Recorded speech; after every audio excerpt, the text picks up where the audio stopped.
I'm good. How you guys? Good, thanks We're for good, joining us. thank you. Thank you so much for joining us. So, Mona Lisa, could you please tell us more about yourself? And, it's like, what is this movement that you're currently doing? Bisa cerita sedikit, Mona Lisa, tentang kampanye online yang Mona Lisa sedang lakukan atau jalankan sekarang, terutama terkait dengan mengubah standar kecantikan di Indonesia dan juga mungkin di Asia. Oke, perkenalkan saya Mona Lisa Sembur. Saya seorang aktivis dari Papua mengenai kecantikan dan juga lingkungan. Nah, saat ini kita tahu sendiri ya di Indonesia mempunyai banyak beauty standar. Standar yang ada di Indonesia ada satu yaitu rambut perempuan berambut lurus dan berkulit terang. Nah, ini yang membuat kita orang Papua menjadi sangat insecure dengan hal-hal ini. Makanya saya membuat suatu project called Diversity of Papuan, ya untuk mengangkat semua perempuan Papua dan merepresentasikannya lebih banyak lagi di dunia entertain seperti itu. Karena untuk melawan beauty standar yang sudah muncul itu tadi. Oke, saya akan terjemahkan sedikit. So what Mona Lisa just shared is basically there is this beauty standard in Indonesia.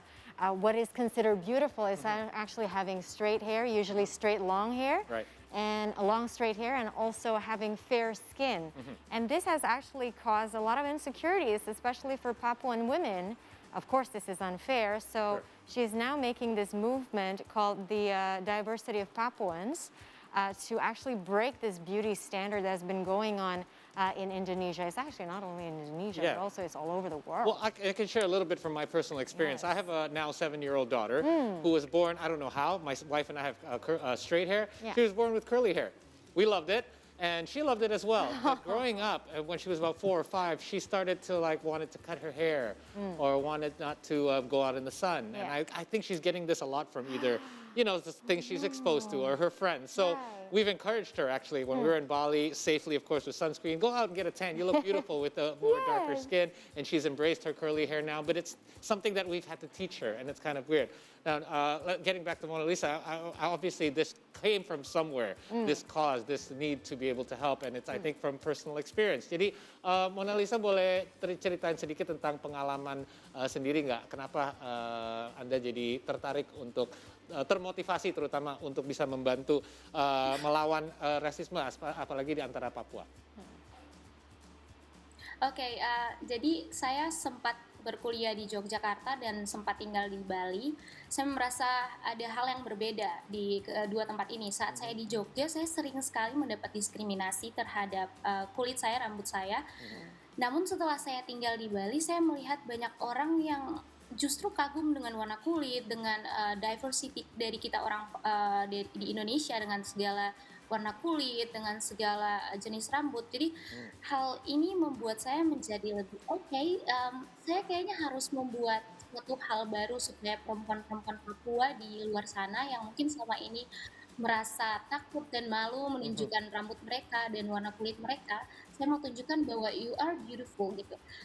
Jadi project ini benar-benar berawal dari pengalaman pribadi yang saya mungkin merasa insecure, merasa tidak diterima di waktu itu di Yogyakarta.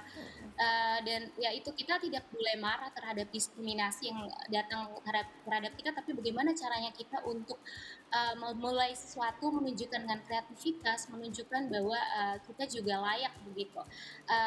Kita punya talenta yang sama gitu di Papua seperti teman-teman di tempat lainnya. Dan mungkin lebih di Indonesia. hal-hal tertentu juga ya. Well, you should explain as well that Mona Lisa herself has had to experience herself firsthand living in Yogyakarta and then eventually living in Bali, which, by the way, I should add, is very short flight away. So geographically, they're very close, Yes, but the very mindset close. was very different as she experienced racism in Yogyakarta, whereas in Bali, they're much more accepting to perhaps somebody of a different skin tone or different hair type. So this actually program is to help educate and make aware of Yeah. people that not to judge people on based on just their looks, but Yeah. there are other things that they have to offer society as well. Well said. Indeed, and it's actually very interesting because I have friends as well that I did not know actually have curly hair. I actually also have wavy hair. Really? And I have begun to embrace my Yeah. wavy hair, and I use the particular product for wavy hair because Oh, nice. I feel that curly hair, like Got what Mona character. Lisa has, and her skin color are just so beautiful. I actually envy you. The thing is that my hair is not as curly, which You're is like in so between. frustrating. You're a tweener. It's like, anyway, so Mona Lisa, what kind of impact of this kind of discrimination that you've experienced on your personal day-to-day life? And probably have you heard any other stories from, either fellow Papuans or other fellow Indonesians who are coming from the eastern part of the country? Bisa jelaskan kira-kira dampak apa yang Mona Lisa dan juga mungkin teman-teman dari Indonesia Timur gitu rasakan dalam keseharian gitu ya, bentuk diskriminasi seperti apa dan apa yang diskriminasi itu membuat Mona Lisa dan teman-teman merasa seperti apa? Adakah cerita-ceritanya? Oke, jadi sebenarnya kita ketika di dalam Papua sendiri kita jarang ya merasa insecure. Mungkin paling tidak karena sosial media atau dunia televisi yang membuat kita semua produk digunakan hanya untuk whitening saja, terus untuk rambut lurus saja. Nah, sedangkan kita orang di Indonesia yang real, secara real life, nggak semua seperti itu. Kita punya banyak sekali perbedaan, keanekaragaman, uniknya kita masing-masing itu ada. Jadi benar-benar kita juga susah mencari produk. Pertama ya, mencari produk untuk kulit gelap dan rambut keriting susah, itu yang pertama. Kedua, diskriminasi. Kalau di dalam Papua jarang, tapi ketika kita berpergian keluar Papua, banyak pertanyaan yang nanti mungkin muncul ya, seperti Mbak, itu rambutnya nggak pernah disisir ya? Oh, Mbak, itu rambutnya lebih cantik kalau dilurusin aja. Mbak, kulitnya pakai whitening biar lebih terang gitu warna kulitnya. Jadi kita sebagai orang Papua merasa tidak diterima begitu, dan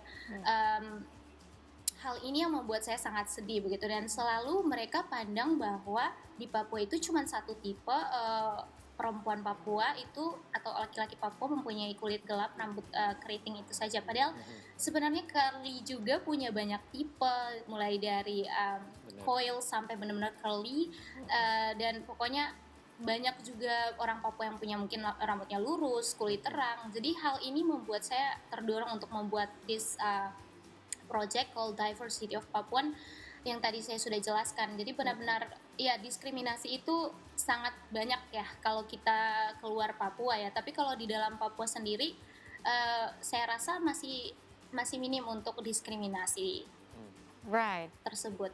Yes. So she's explaining that it's like she was explaining her experiences whenever she meets other people who don't fully accept her. Usually they make comments such as like, "Oh, have you not combed your hair? Why don't you just straighten your hair? Why is your skin so dark?" And it's like, "Why don't you just use whitening products?" Which It's still unbelievable to me, by the way. Isn't it like know.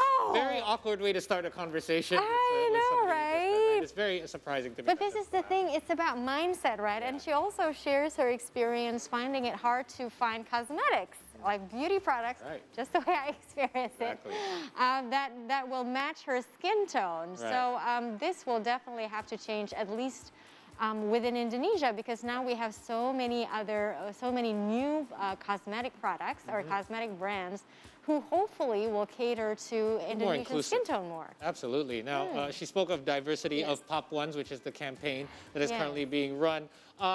Mona Lisa, boleh cerita sedikit tentang project Diversity of Papuans? Kampanyenya tuh seperti apa? Karena di sosial media lumayan aktif, dan dari situ pun ada tantangan apa aja yang paling besar yang saat ini dihadapin?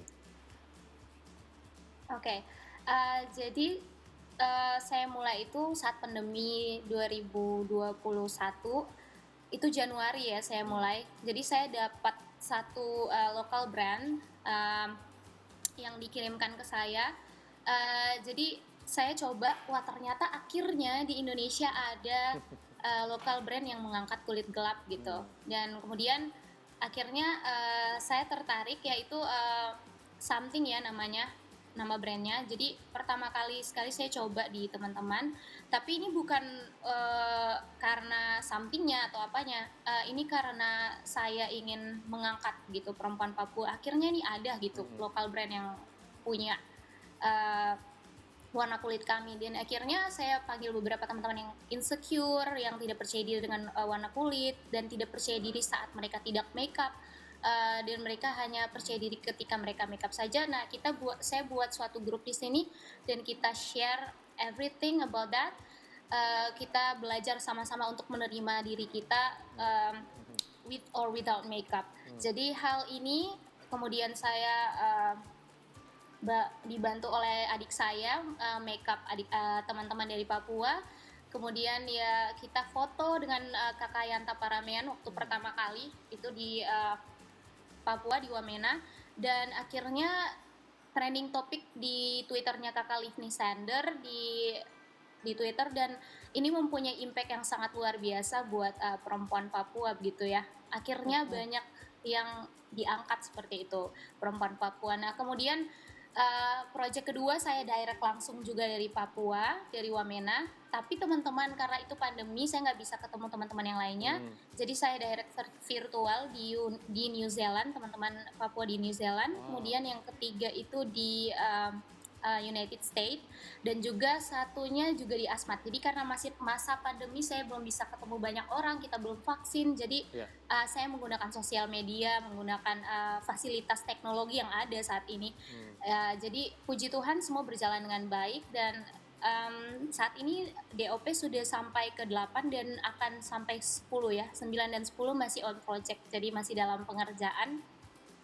Saya harap ke depan semakin banyak dukungan dari brand-brand atau orang-orang sekitar yang peduli terhadap diskriminasi begitu ya, karena kita tidak bisa tinggal diam. Hal ini ya kita harus broke terus the standar gitu ya, karena kalau kita tidak broke standarnya nggak bakalan bisa gitu masuk ke dunia saat ini seperti itu. Tapi sepertinya udah ada lebih banyak awareness ya paling nggak di terakhir-terakhir ini. And I agree, she was just telling us about how the campaign even got started was actually being inspired by receiving a makeup through a local brand of all things that had actually created makeup for darker skin tones, which is something that she shared with those that have gone through a similar experience. And from there, this campaign was born and has reached other countries, not just in Indonesia as well. Yes. That's amazing. It's so cool, and I actually know the brand that Mona Lisa was Right. mentioning. Something. It's an Indonesian brand. Right. And also there is another brand for to take care of your beautiful curls, which is called Kriwil Indonesia. Okay. I'm actually using their product. I'm going to look for tangle-free shampoo because I have to brush my daughter's hair all You- the time. your And she daughter- keeps saying, don't pull my hair, Dad. And I'm like, I know, I'm trying. You should try Kriwil Indonesia. That is also Right. a beauty product that Awesome. supports definitely the diversity in Indonesia, because we have the western part of Indonesia and also the eastern part of Indonesia. And I Yes. wish I had hair like you, Mona Lisa. I wish I had the skin color as you, because now I just have to like suntan often just to Yeah. get that glow. You got to right? maintain it too. It's hard. Exactly. So, are you planning to have face-to-face activities very soon, Mona Lisa? Since, as we can see, that the travel restrictions are lifted and the pandemic is slowly becoming an endemic. What's your plan for this campaign in future? Untuk ke depan saya harap sih sekarang saya lagi kerjain sama beberapa teman untuk menjadi sebuah buku di mana kita akan berbicara tentang diversity of Papuan, berbicara tentang insecurities perempuan Papua, dan berbicara juga tentang hal-hal yang memotivasi mereka bertahan sebagai perempuan Papua di saat ini, di era saat ini. Dan iya, ke depan semoga banyak yang dukung lagi, karena ini sangat berarti buat perempuan Papua. Semoga ke depan juga banyak talenta atau model atau seniman dari Papua yang bisa berkarir di dunia entertain. Semakin banyak representasi semakin bagus, dan saya rasa itu akan membuat sebanyak perempuan Papua atau laki-laki Papua percaya diri dan merasa diterima, dan saya rasa diskriminasi akan sangat minim kalau kita broke the beauty standard. Yeah. Alright, nah satu lagi yang saya ingin nanya adalah Mona juga aktif di environmental conservation. Ada program namanya Papua Terada Sampah. There's a program called No Garbage in Papua, which is a community. Boleh cerita sedikit nggak tentang Papua Terada Sampah? Oke, jadi Papua Terada Sampah ini sebenarnya adalah movement di mana kita ingin Papua bebas dari sampah plastik karena dulunya Papua tidak punya sampah yang saat ini banyak sekali di Papua. Dan ini membuat saya rindu untuk Papua kembali seperti dulu karena pemakaian plastik di Papua ya sangat banyak seperti itu saat ini ya, dan orang tidak peduli untuk membuang sampah pada tempatnya, dan hal ini membuat luar biasa banyak tempat wisata kami yang rusak karena sampah.